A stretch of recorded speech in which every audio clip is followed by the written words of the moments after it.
오늘 우리에게 주시는 하나님의 말씀 민수기 9장 1절에서 14절 말씀을 보겠습니다. 민수기 9장 1절에서 14절 말씀입니다. 우리 다 같이 한번 읽어보겠습니다. 애굽 땅에서 나온 다음 해의 첫 해에 여호와께서 시내 광야에서 모세에게 말씀하여 이르시되 이스라엘 자손에게 유월절을 그 정한 기일에 지키게 하라. 그 정한 기일 곧 이달의 열째 날 해질 때에 너희는 그것을 지키되 그 모든 율례와 그 모든 규례대로 지킬지니라. 모세가 이스라엘 자손에게 명령하여 유월절을 지키라 하매 그들이 첫째 달 열째 날 해질 때에 시내 광야에서 유월절을 지켰으되 이스라엘 자손이 여호와께서 모세에게 명령하신 것을 다 따라 행하였더라. 그때 사람의 시체로 말미암아 부정하게 되어서 유월절을 지킬 수 없는 사람들이 있었는데 그들이 그날에 모세와 아론 앞에 이르러 그에게 이르되 우리가 사람의 시체로 말미암아 부정하게 되었거니와 우리를 금지하여 이스라엘 자손과 함께 정한 기일에 여호와께 헌물을 드리지 못하게 하시는 어찌 아니니까. 모세가 그들에게 이르되 기다리라. 여호와께서 너희에게 대하여 어떻게 명령하시는지 내가 들으리라. 여호와께서 모세에게 말씀하여 이르시되 이스라엘 자손에게 말하여 이르라. 너희나 너희 후손 중에 시체로 말미암아 부정하게 되든지 먼 여인 중에 있다 할지라도 다 여호와 앞에 마땅히 유월절을 지키되 둘째 달 열넷째 날에 해질 때 그것을 지켜서 어린 양의 무교병과 쓴나물을 아울러 먹을 것이요 아직까지 그것을 좀도 남겨두지 말며 그 뼈를 하나도 꺾지 말아서 유월절 모든 율례로 지킬 것이니라. 그러나 사람이 정결하기도 하고 여인 중에도 있지 아니하면서 유월절을 지키지 아니하는 자는 그 백성 중에서 끊어지리니 이런 사람은 그 정한 기일에 여호와께서 헌물을 드리지 아니하였은즉 그의 죄를 감당할지며 만일 타국인이 너희 중에 거류하여 여호와 앞에 유월절을 지키고자 하면 유월절 율례대로 그 율례를 따라 행할지니 거류민에게나 원도인에게나 그 율례는 동일할 것이니라. 아멘. 저는 오늘 이 말씀으로 하나님의 마음에 집중하라라는 제목으로 잠시 말씀을 나누고자 합니다. 오늘의 이 장면은 출애굽한 지 그 다음 해 첫 달에 있었던 일입니다. 이스라엘 백성들이 이제 1월 성서력으로 1월 14일 밤에 애굽에서 탈출을 하죠. 그래서 이제 오순절 때쯤에 시내산 앞에서 하나님의 말씀을 받고 그 다음에 이제 그 말씀대로 그 성막을 짓는 일을 거기서 시작했죠. 성막과 모든 기구들과 제사장의 의복들 이런 것들을 다 만들어서 마침내 출애굽기 40장 17절에 의하면 성막이 둘째 1월 1일에 성막을 다 세웁니다. 그리고 나서 이제 성막을 세웠으니까 그 안에 들어가는 모든 기구들 번제단이나 법궤라든지 촛대라든지 향단, 떡상 이런 것들을 다 이제 거룩하게 구별하는 그런 과정을 했어야 했고 또 이제 그 제사장을 세우는 과정을 했어야 됐죠. 그것이 이제 레위기에 기록된 내용입니다. 그래서 그 레위기에는 아마 그 제사장을 순결하는 기간이 7일이었으니까 적어도 한 열흘 정도는 그 성별하고 제사장을 구분하여 세우고 이런 일들을 했겠죠. 그래서 아마 첫째 달 한 10일 정도는 이제 그 레위기에 있는 대로 하느라고 이제 시간을 보냈을 것이고 이제 14일 다시 이제 두 번째 2월절이 이제 된 거죠. 그런데 이제 두 번째 2월절에 대해서 하나님께서 직접 명령을 하셨죠. 오늘 본문에 보면. 그래서 하나님께서 모든 그 율례와 규례대로 이미 그 출애굽할 때 하나님께서 말씀하신 내용이 출애굽기 12장 13장에 있지 않습니까? 그 내용대로 지키라고 이렇게 말씀하셔서 모세가 이스라엘 백성들에게 이제 그렇게 전했습니다. 그래서 이제 첫째 달 그 해질 때 14일 저녁 해질 때 이거는 14일이 시작되는 해질 때가 아니라 14일이 끝나고 나서 해질 때입니다. 이걸 분명히 잘 아셔야겠고 해질 때부터 이제 무교절이 시작됩니다. 그런데 이제 그 중에 어떤 사람이 그 시체로 말미암아 부정해졌어요. 그 시체를 가까이 하거나 시체를 만지면 이제 부정해지는데 그 가족 중에 누가 갑자기 돌아가시고 이러면 자기가 의도치 않게 그 시체를 만지게 되지 않겠어요? 장례를 치러야 되니까. 그래서 이제 그렇게 해서 부정해지는데 그거에 대해서 레위기 5장 2절에 보면 만일 누구든지 부정한 것들, 곧 부정한 들짐승의 사체나 부정한 가축의 사체나 부정한 곤충의 사체를 만졌으면 부지중이라고 할지라도 그 몸이 더러워져 험불이다. 이렇게 기록되어 있어요. 사체를 만지는 건 이제 부정해지는 겁니다. 또 이제 성경에 그 부정하다, 구약 성경에 부정하다라고 표현되어 있는 것이 이렇게 그 시체를 만진 것, 그 다음에 그 부정한 짐승, 레위기 11장에 보면 먹어서는 안 되는 짐승들이 있습니다. 이상한 짐승들이 있죠. 뭐 독수리나 매 이런 거 먹지 말아라. 무슨 곤충 종류들 이런 거 먹지 말아라. 이제 보통 우리 사람들이 잘 안 먹는 사반 무슨 도롱뇽 같은 그런 거 먹지 말. 이런 걸 이제 먹지 말라는 그런 리스트가 쫙 있는데 이런 것들을 먹거나 혹은 그 시체에 손을 댄 경우 그러면 이제 부정해집니다. 또 성경에 이제 그 자녀를 낳은 출산한 여인은 이제 그 남자아이를 출산했으면 33일 동안, 여자아이를 출산했으면 66일 동안 부정한 상태, 그러니까 의식적, ritually, 하나님 앞에서 드리는 의식적으로 부정하다라는 뜻입니다. 뭐 사람이 부정하고 나쁜 사람이 됐다는 뜻이 아니라 예배드릴 수 없다는, 그 기간에는 성전에 와서 예배드릴 수 없다는 겁니다. 그 자녀를 출산하는 여인이라든지 나병 환자, 피부병이 있는 사람들 이제 피부병이 옮을 수가 있으니까. 그리고 이제 그 민수기 19장, 뒤로 가서 민수기 19장에도 보면 그 사람의 시체를 만진 케이스에 대해서 기록한 것이 있습니다. 11절부터 13절 말씀인데요. 사람의 시체를 만진 자는 1회 동안 부정하니 7일 동안 부정하도록 되어 있습니다. 그는 셋째 날과 일곱째 날에 잿물로 자신을 정결하게 할 것이다. 씻어야 돼요. 그리하면 정하려니와 셋째 날과 일곱째 날에 자신을 정결하게 하지 아니하면 그냥 부정하니 누구든지 죽은 사람의 시체를 만지고 자신을 정결하게 하지 아니하는 자는 여호와의 속망을 더럽힙니다. 그가 이스라엘에서 끊어질 것은 정결하게 하는 불을 그에게 뿌리지 아니하므로 깨끗하게 되지 못하고 그 부정함이 그대로 있음입니다. 자, 이렇게 시체를 만진 자는 일주일에 셋째 날과 일곱째 날에 잿물을 뿌려서 깨끗하게 씻어야 됩니다. 그러니까 정결하게 하는 과정이 핵심은 씻는 겁니다. 청결하게 씻는 거예요. 그래서 이제 그 부정하다 이런 개념이 이스라엘 그 유대인들의 문화 속에 아주 깊숙하게 있습니다. 그 이제 12세기, 13세기에 그 유럽에 그 패스트가 돌지 않았었습니까? 근데 그때 이제 그 유대인들은 거의 안 죽었어요. 그래서 그 유럽 사람들이 이거 틀림없이 유대인들이 다 퍼뜨리는 겁니다. 쟤들은 하나도 안 죽잖아요. 그랬는데 그 나중에 그 원인을 찾아보니까 정결에 대한 인식이 어려서부터 이게 대대로 배워있기 때문에 굉장히 그 유대인들이 청결하게 합니다. 그 똑같은 전통이 일본에도 있어요. 일본 사람들이 굉장히 청결하게 합니다. 한국 사람한테도 좀 있어요. 한국 사람도 세계적으로 굉장히 몸 잘 씻는 사람입니다. 아주 깨끗한 편이에요. 이게 이제 한국에도 그 전통이 있습니다. 이 개념에서 성경의 이 부정의 개념에서 온 것이고 그 부정을 정결하게 하는 개념, 그 개념이 이제 발달해서 그 세례가 됩니다. 세례. 2000년 전 지나서. 자, 어쨌든 이제 그 부정한 상태가 됐으니까 그 유월절에 참여할 수가 없게 됐어요. 자, 이제 그것이 이 규정이니까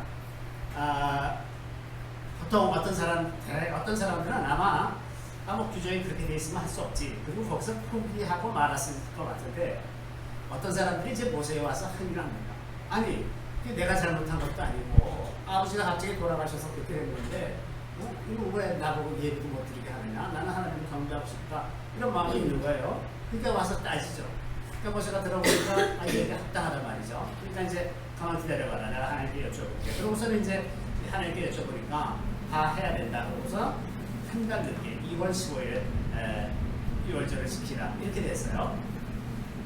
자, 우리가 이제 이 말씀을 가지고 자, 그러면 하나님이 왜 미리 좀 자세하게 규정을 다 알려주시고 그래서 만약에 그날 못 지키면 이렇게 지키라 하는 거를 미리 알려주시면 어떠냐. 그 모든 규정들을 좀 자세하게 해줘서 혼동되지 않게 해주시면 얼마나 좋았을까라고 이렇게 생각하는 사람도 있을지 모르겠어요. 그런데 왜 하나님이 그렇게 하지 않으셨는가? 왜 이렇게 규정들을 좀 허술하게 이렇게 주셨을까? 이 부분이 아주 하나님을 한번 이게 하나님의 사람에게 자유를 주시는 거고요. 자유가 있어요. 규정이 너무 많으면 자유가 없어요. 규정이 너무 없어도 자유가 없습니다.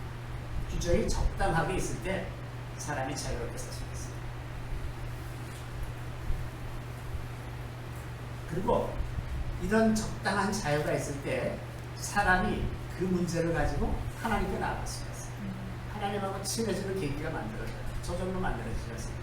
지금 이번 사건에서도 이 하나님을 사모하는 마음은 이거 이럴 수가 없다. 하나님 이럴 수가 있습니까? 하고 나간단 말이죠. 근데 만약에 규정이 다 있으면 그 규정에 응해서 그것들만 다 볼 거 아니에요?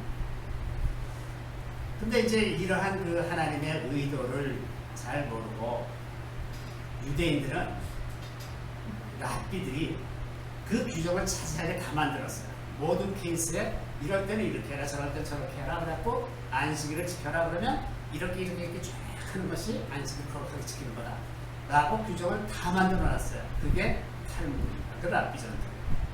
그러니까 이렇게 그 유대인들이 그 많은 그 엄청난 분량의 규정들을 다 만들어 놓다 보니 하나님을 인격적으로 접할 기회가 없어졌어요.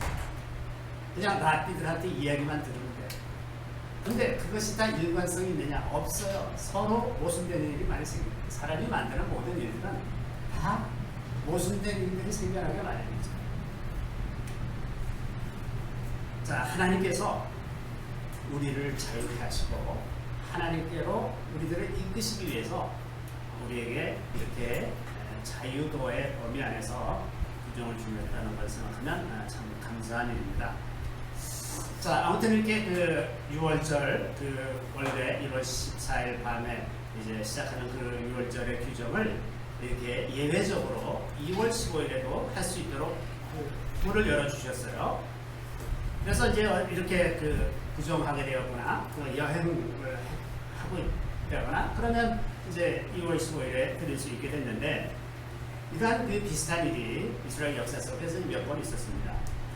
히스기야 왕 때 히스기야가 이제 6월절을 지키자고 이제 백성들에게 권합니다.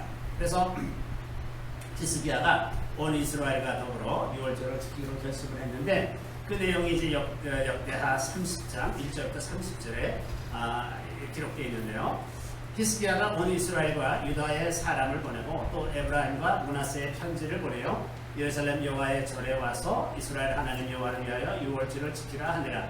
왕이 방백들과 예루살렘 온 회중과 더불어 의논하고 둘째 달에 6월절을 지키려 하였으니 이는 성결하게 한 제사장들이 부족하고 백성도 예루살렘에 모이지 못하였으므로 그 정한 때에 지킬 수 없었습니다. 자, 이때는 시대적으로 어떤 때냐면 북이스라엘이 이제 아수르로 상당히 많은 사람들이 포로로 잡혀간 다음이었어요.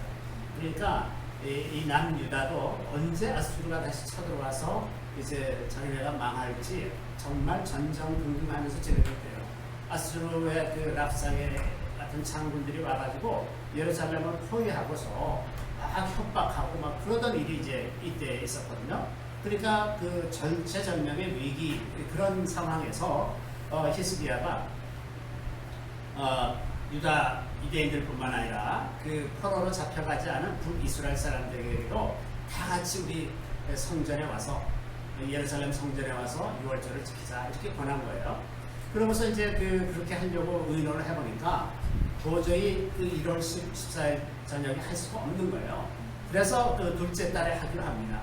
예외적으로 이제 둘째 달에 하는 걸로 이렇게 유연하게 시작을 했어요.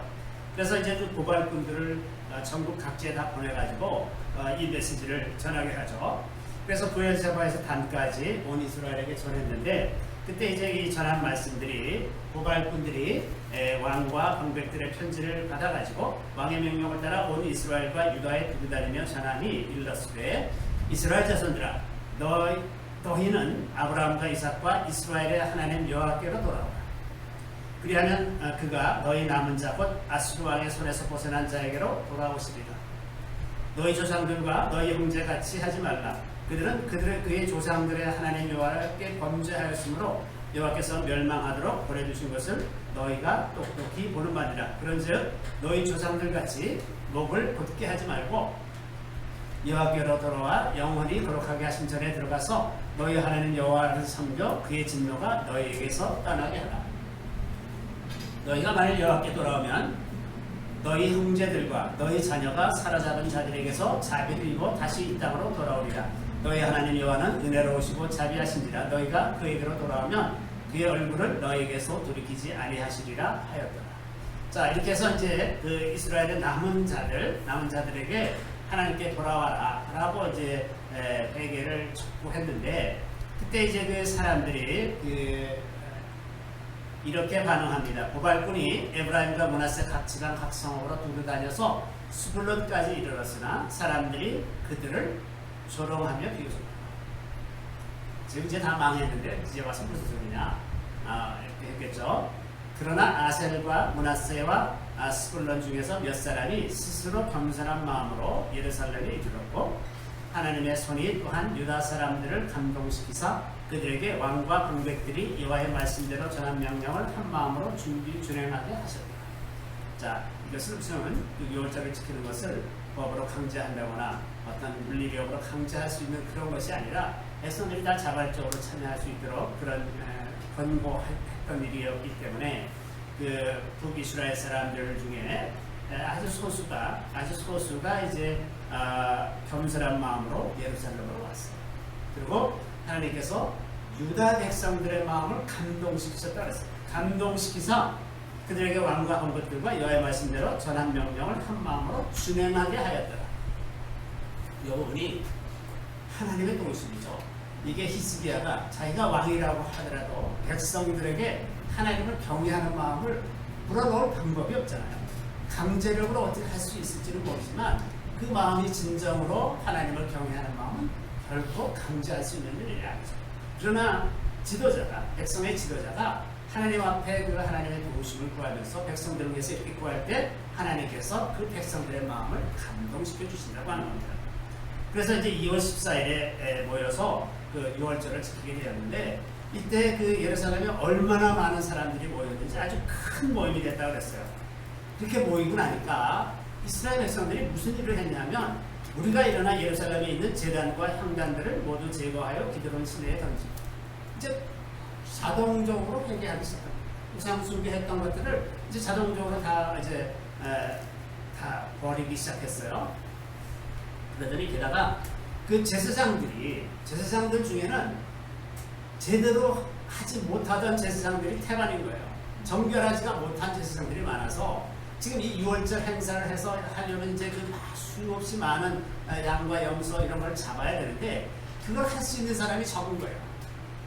그러니까 둘째 달 14째 날에 6월절 양을 잡으니 제사장과 레위 사람이 부끄러워하여 순결하게 하고 번제물을 가지고 여호와의 전에 이르러 규례대로 각각 자기들의 처소에 서고 하나님의 사람 모세의 율법을 따라 제사장들이 레위 사람의 손에서 피를 받아 뿌리리라. 자, 이게 보면 이렇게 시작이 됐어요. 6월절이 시작이 됐는데 제사장들의 덜어는 아직 준비가 안 됐어요. 정결한 준비가 되질 않았어요. 그러면 레위기의 규정에 의하면 정결해지려면 7일을 기다려야 돼요. 그렇잖아요. 7일을 기다려라고 이제 돼 있는데 7일을 그렇게 지켰냐? 안 지켰어요. 여기서 그냥 제사장들이 그 양의 피를 잡아가지고 스스로 정결하게 하고 속죄제를 드리고 그리고 바로 그 사역을 감당을 한 거예요. 그래서 이제 레위인들이 소나양이나 이제 이 염소를 잡아서 그 피를 제사장들에게 주면 제사장들이 이제 그거를 백성들에게 뿌리면서 그 속죄하는 그 피를 이렇게 다 뿌린 것을 그런 일을 이제 했다고 합니다. 자, 첫 번째 2월 15일 드리는 것 자체가 예외적인 거죠. 그리고 이 제사장들이 그 규정을 어겨가면서 정결해진 것은 스스로 단숨에 다 정결해진 걸로 그 하나님의 규정을 살짝 바이패스해 버린 거예요. 지금 또 그렇게 해서 이제 제사장들을 정결하게 하고 그 다음에 회중 가운데 많은 사람이 자신들을 성결하게 하지 못하였으므로 레위 사람들이 모든 부정한 사람을 위하여 유월절 양을 잡아 그들로 여호와 앞에 성결하게 하였으나 또 이제 사람들도 일반 회중들도 미처 성결하게 하지 못한 사람들이 많이 있었는데 그냥 해버렸어요. 그 규정대로 하지 않고 원래 규정대로 하지 않고 레위 사람들이 여기 레위 사람들이 이래서 제사장이 해야 될 일인데 레위 사람들이 모든 부정한 사람을 위하여 유월절 양을 잡아 그들로 여호와 앞에 성결하게 하였다. 그렇게 됐어요. 그런데 이제 그 어떤 사람들 심지어는 이제 그 에브라임과 므낫세와 이사갈과 스불론의 많은 무리는 자기들을 깨끗하게 하지 아니하고 유월절 양을 먹어 기록한 규례를 어긴지라. 자, 정결하게 한 다음에 이제 양을 먹어야 되는데 정결하게 하는 과정을 거치지도 않고 그냥 양을 먹었다는 거예요. 그게 이제 이 두 번이나 이제 어긴 셈이 된 거예요. 이게 정결하게 하지 않고서 그 유월절에 참여했을 뿐만 아니라 그런 상태에서 그 제사에 올린 양을 먹었다는 겁니다. 이게 이제 그 사도 바울의 표현에 의하면 자기의 죄를 먹고 마시는 그런 셈이 된 거예요. 지금. 자, 그랬더니 이게 지금 참 첩첩산중이잖아요. 이게 이렇게 조금 해서 또 문제가 또 있고 또 문제가 또 있고 이제 계속해서 그 문제들이 드러나는데 그때 이제 히스기야가 히스기야가 그들을 위하여 기도하여 이르되 선하신 여호와여 사하시옵소서. 그의 조상들의 하나님 여호와를 구하는 사람은 누구든지 비록 성소의 결례대로 스스로 깨끗하게 못하였을지라도 사하옵소서 하였다. 히스기야가 자 지금 다 규정이 어긋났어. 하나님의 말씀을 지키지 못했어요. 그런데 그렇게 했을지라도 사하시옵소서. 히스기야가 그렇게 그랬더니 하나님께서 히스기야의 기도를 들으시고 백성을 고치셨다고 했어요. 그래서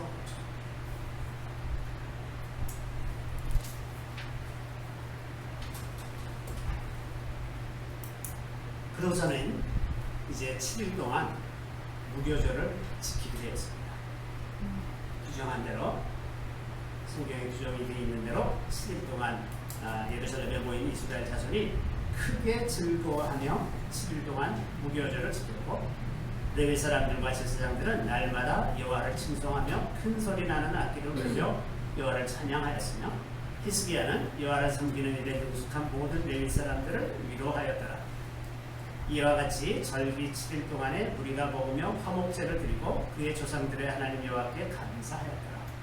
자, 이렇게 굉장히 좋은 분위기가 만들어졌어요. 그 과정을 살펴봅시다. 어떤 사람들은 그 규정을 지켜야 된다. 무슨 소리냐?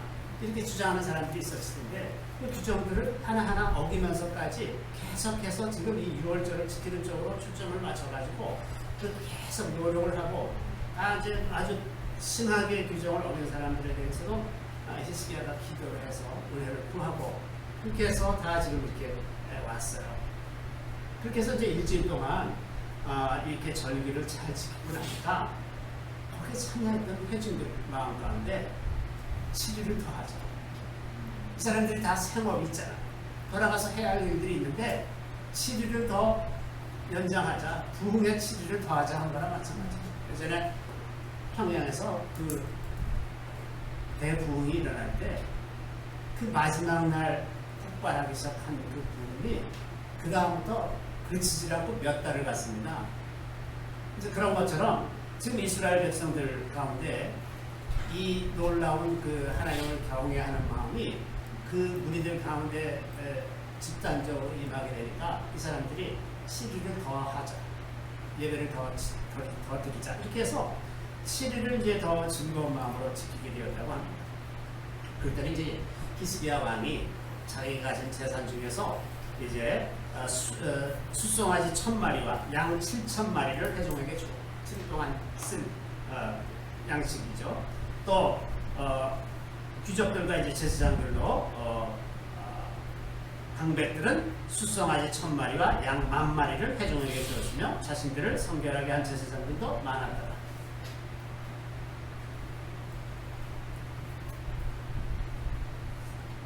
자, 그래서 이제 이 모든 그 회중과 제사장들과 레위 사람들과 이스라엘에서 온 모든 회중과 이스라엘 땅에서 나온 나그네들과 유다에 사는 나그네들이 다 즐거워하였습니다. 큰 기쁨이 회복됐습니다. 지금 상황이 어떻습니까? 아수르 때문에 나라가 멸망 직전에 있는 상황. 언제 망할지 모르는 상황인데 예루살렘에 모여서 이렇게 하나님을 경외하고 기뻐하는 가운데 그 마음이 다 풀려버렸습니다. 그래서 예루살렘에 아주 큰 기쁨이 있었다고 기록하고 있습니다. 큰 기쁨이 있었으니 자 뭐라고 표현하고 있냐면 이스라엘 왕 다윗의 아들 솔로몬 때로부터 이러한 기쁨이 예루살렘에 없었더라. 거의 한 200년 만에 느껴보는 큰 기쁨이 예루살렘에 있었어요. 이 기쁨이 뭡니까? 부흥이죠. 부흥. 핵심이 부흥입니다. 그래서 그때 제사장들과 레위 사람들이 일어나 백성을 위하여 축복하였으니 그 소리가 하늘에 들리고 그 기도가 여호와의 거룩한 처소 하늘에 이르렀다. 완전히 이제 하나님과의 관계가 회복됐고 그 다음에 이제 그 역대하 31장으로 넘어가면 이때부터 사람들 마음에 이런 하나님을 경외하는 마음이 놀랍게 일어나가지고 모든 우상들을 타파하는 일이 시작되고 그리고 히스기야 왕이 이제 제도 개혁을 해서 성전에서 계속해서 제사가 잘 이루어질 수 있도록 모든 제도를 다 바꿉니다. 진정한 부흥이 일어나기 시작합니다. 자, 이게 다시 돌이켜 생각을 해보면 만약에 하나님의 말씀에 대한 그 어떤 규정을 지키려는 그런 마음들이 규정 자체에 얽매였다면 이런 일은 결코 일어나지 않았습니다. 그 시체를 만져서 부정하게 돼서 6월절에 참여하지 못하게 된 그 모세 때 참여하지 못하게 된 사람들이 그냥 뭐 할 수 없지 뭐 내년에 하지 뭐 이거 뭐야 이거 뭐 하지 말래 왜 하지 말래 그냥 그러고 말았으면 아무 일도 안 일어났을 텐데 그런 일을 가지고 하나님께 나아가는 거예요. 나아가서 이야기를 하다 보니까 하나님의 마음이 우리를 금지시키려는 것이 아니라는 걸 알게 되는 거죠. 이런 마음은 그 6월절에 참여하는 것이 중요하다는 생각을 가진 사람만 할 수 있습니다. 그러면 별거 아니고 안 해도 돼. 그러면 굳이 모세에게 가서 왜 우리 보고 참여하지 못하게 합니까? 이런 항의를 할 이유가 없잖아요. 나는 정말 하나님의 백성으로 내가 왜 하나님께 예물을 드리는데 나는 왜 빠져야 되냐? 이런 마음을 가지고 있으니까 모세에게 그렇게 항의를 한 거죠. 또 이 히스기야 때에도 이 둘째 딸의 지키기로 이렇게 유연한 생각을 함으로 말미암아 그것이 굉장히 놀라운 부흥으로 이어지게 됐습니다. 또 그 과정에서 여러 가지 규정을 어기는 일들이 있었음에도 불구하고 그것을 거기서 좌절하고 우리는 이제 망했구나 이런 게 아니라 거기서 다시 또 하나님의 은혜를 구하고 하나님의 얼굴을 구하면서 계속해서 이제 앞으로 나가게 되는 거죠.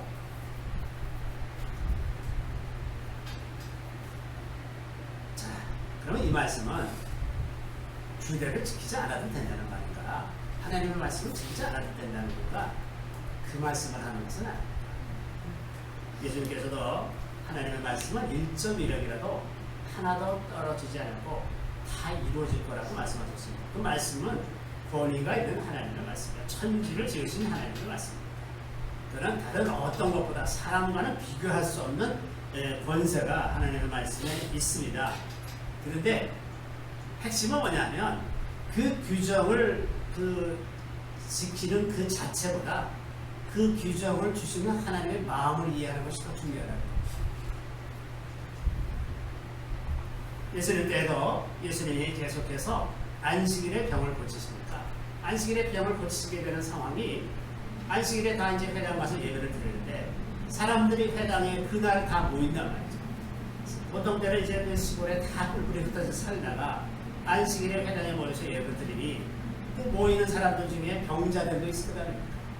그러니까 안식일에 병자들이 와서 예수님을 만나가지고 병 고치기를 구하고 또 예수님도 불쌍히 여겨서 그냥 안식일에 병을 고쳐주시고 이제 이런 일들이 생기니까 바리새인들이 안식일에 왜 이런 일을 하느냐? 안식일은 거룩하게 지키고 다른 날 와서 병을 고쳐라 말이죠. 이렇게 이제 항의를 하는 거죠. 자, 이렇게 항의를 하는 것이 이 바리새인들, 이 율법학자들은 그 율법에 너무나 정복해서 그 규정들이 어떻게 되어 있는지 너무나 잘 아는 거예요. 아무 일도 하지 말아라 안식일에. 이런 거에 사로잡혀 있으니 안식일에 병을 고쳐주는 것은 아주 큰 죄입니다. 그러니 이것 때문에 이제 자꾸 갈등이 생기지 않습니까? 그거에 대해서 예수님이 이제 이렇게 말씀하시죠. 요한복음 7장 23절 24절에 보면 모세 율법을 범하지 아니하려고 사람이 안식일에도 할례를 받는 일이 있거든. 내가 안식일에 사람의 전신을 건전하게 한 것으로 너희가 내게 노여워하느냐? 외모로 판단하지 말고 공의롭게 판단하라 하십니다. 자, 모세 율법에 할례를 8일째, 남자아이가 태어나면 8일째 되는 날에 할례를 받도록 되어 있어요.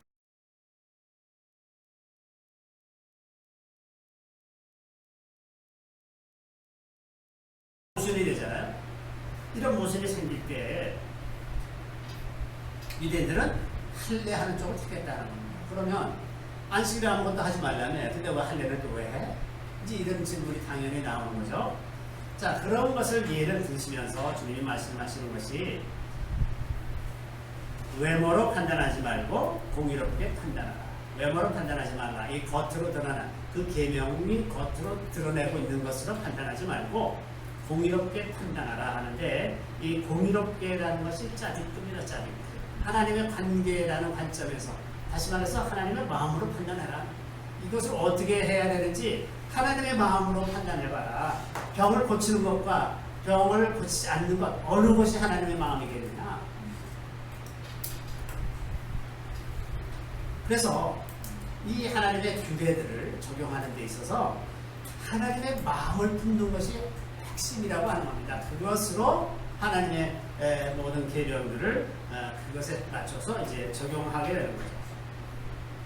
그러면 이러한 예배들을 우리가 얼마나 더 자주 사용할 수 있다는 말이냐. 우리가 먼저 생각할 것은 하나님의 긍휼은 언제나 우리가 생각하는 것보다 훨씬 크다는 겁니다. 굉장히 긍휼이 많으신 하나님이세요. 그래서 우리는 도저히 용서할 수 없는 것도 하나님은 용서할 수가 있고 우리는 도저히 참을 수 없고 기다릴 수 없는 것을 하나님은 참고 기다리시는 분이십니다.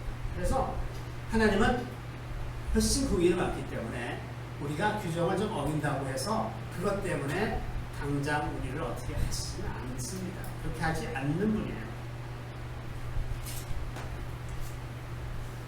자, 그래서 하나님께서 정하신 규례를 우리가 어긴다고 해서 당장 하나님이 우리를 이렇게 내어치신다든지 우리를 벌하신다든지 뭐 이렇게 하시는 분은 아니시고 우리를 향해서 오래 참으실 겁니다. 주님도 7번에 7번이라도 참으라고 그러지 않으셨습니까? 그러니까 우리가 이 하나님의 말씀을 좀 어겼다고 해서 그렇게 금방 내치시지는 않을 겁니다. 그런데 우리가 그 예외를 자주 허용할 때 우리 삶에 어떤 일이 일어나는가 그것을 좀 이해하는 것이 필요합니다. 만약에 우리가 이렇게 하나님의 말씀은 그렇지만 뭐 이거 좀 눈 감아주시겠지 이러면서 자꾸 이제 우리가 스스로 하나님의 계명을 조금씩 완화시켜서 삶에 적용하기 시작하면 그리고 그것이 우리 삶 속에서 자꾸 반복이 되다 보면 우리 마음에 어느 사이에 하나님의 말씀을 존중하지 않는 경향이 생겨나 어쩔 수가 없어요. 우리 마음이 그렇습니다. 그렇죠? 하나님을 경외하는 마음을 가지기는 굉장히 어렵지만 하나님을 경외하는 마음을 무너뜨리는 건 굉장히 쉽습니다. 그 조금씩 양보하는 것을 계속 반복하다 보면 그 반복하는 과정에서 하나님께서 아무 말씀하지 않고 가만히 계시면 뭐 이래도 되겠다. 이래도 괜찮은가 보다. 그러고서 점차 말씀들을 무너뜨리기 시작하고 하나님의 말씀을 존중하는 태도가 훨씬 더 약화되는 겁니다. 그러면 나중에는 하나님의 말씀이 분명해도 꼭 그래야 돼. 그게 하나님의 말씀이야? 설마? 이러면서 그 말씀의 권위를 인정하지 않는 마음이 마음속에서 독보석같이 자라나 있는 것을 볼 수가 있습니다. 그러면 사탄은 그런 상황에서 우리를 가만두지 않죠. 그런 마음에 빈틈이 생기는 것을 비집고 들어옵니다. 그래서 하나님과 우리 사이를 자꾸 멀어지게 만드는 일을 많이 하죠. 그래서 하나님의 모든 계명을 율법적으로, 문자적으로 그렇게 꼭 지켜야 되는 건 아니지만 그걸 자꾸 양보하다 보면 우리 마음이 먼저 무너집니다. 하나님이 용서하시고 이러는 건 둘째 문제고 우리 마음이 먼저 무너져서 우리 마음 안에 사탄의 진지가 세워지게 되죠.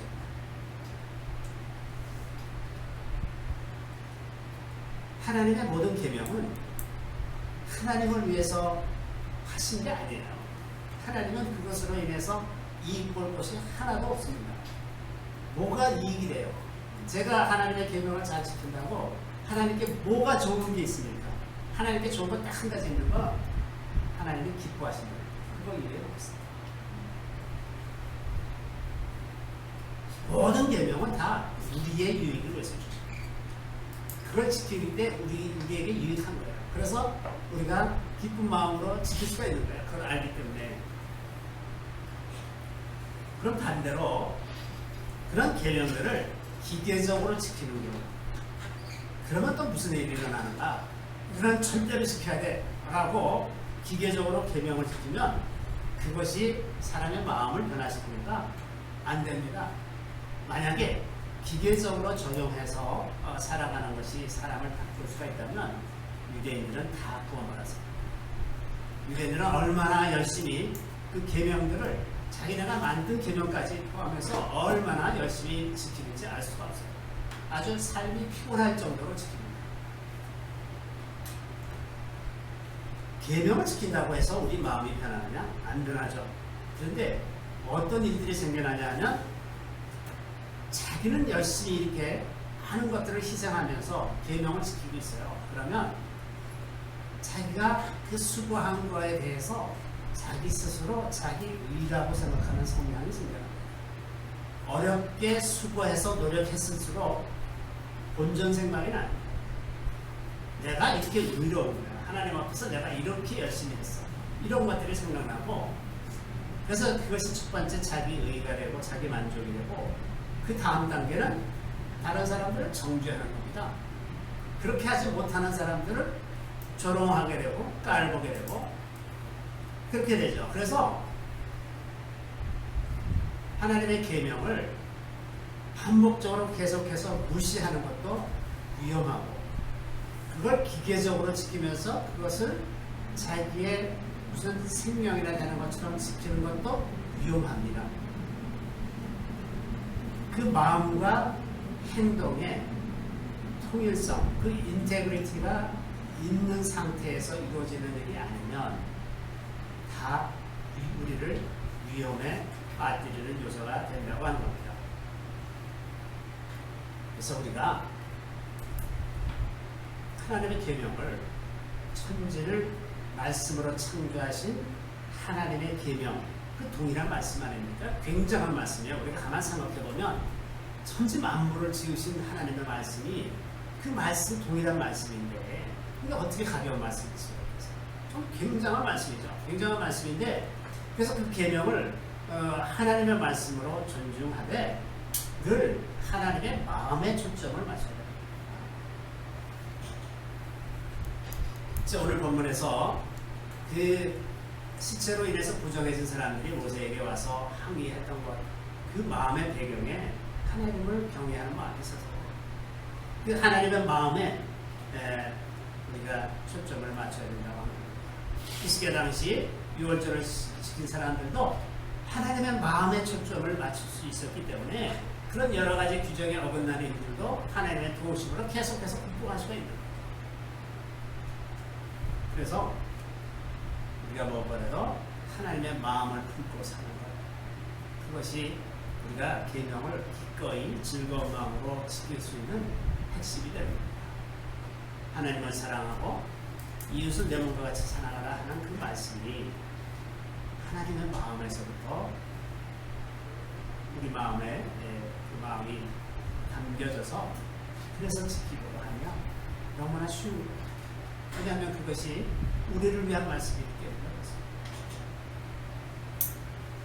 그 눈으로 그 하나님의 마음으로 다른 이웃들과 또 다른 피조물을 바라보고 이 시대를 향한 하나님의 마음을 품고 사는 것이 너무나 우리 각자는 나름대로 자기의 문제가 있어요.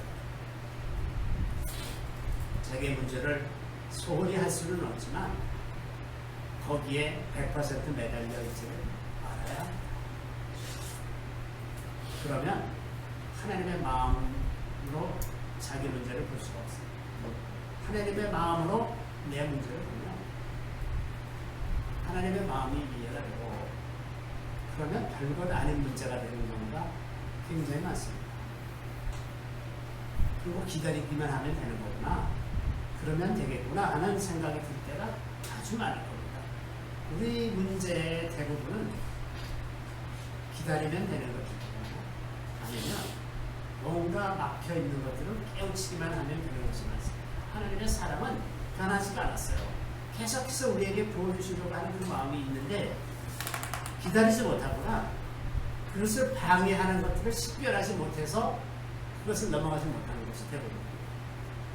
그래서 하나님의 마음으로 우리 자신을 바라보면 이런 것들을 깨닫고 이별가 아니구나 하는 걸 금방 이해를 하고 다시 우리의 시선을 이웃에게 그리고 다른 피조물로 향할 수 있게 되는 것입니다.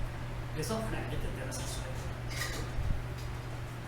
자, 그래서 우리가 계명에 문자적으로 집착하거나 혹은 너무 무시하거나 이러지 않고 하나님의 마음에 집중해서 모든 상황에서 유연하게 성령의 인도하심에 따라서 살 수 있는 우리 모두가 되기를 바랍니다. 잠시 기도하겠습니다.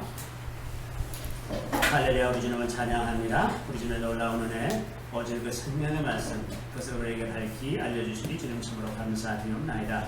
주님, 우리가 좀 더 하나님의 마음을 알고 그 마음을 우리 마음속에 담고 살 수 있게 되기를 구합니다. 하나님의 눈으로 세상을 바라보게 하시고 이웃을 바라보게 하시고 역사를 바라보게 해주시고 합니다. 하나님의 눈으로 하나님의 마음으로 우리가 주님 이웃들을 사랑하고 섬기며 기뻐하며 함께 즐거워하는 자가 되게 하여 주시고 원합니다. 저희를 통해서 하나님의 복이 이웃들에게 전해질 수 있게 되기를 구합니다. 주님, 꼭 우리의 것, 우리가 받는 복에만 집중하지 말고 주님 이웃들에게 넉넉하게 나눠지는 주님 그래서 그 풍성해지는 그 아름다운 것을 마음속에 사모하게 하여 주시기를 우리 구주 예수 그리스도의 이름으로 감사하며 기도드립니다.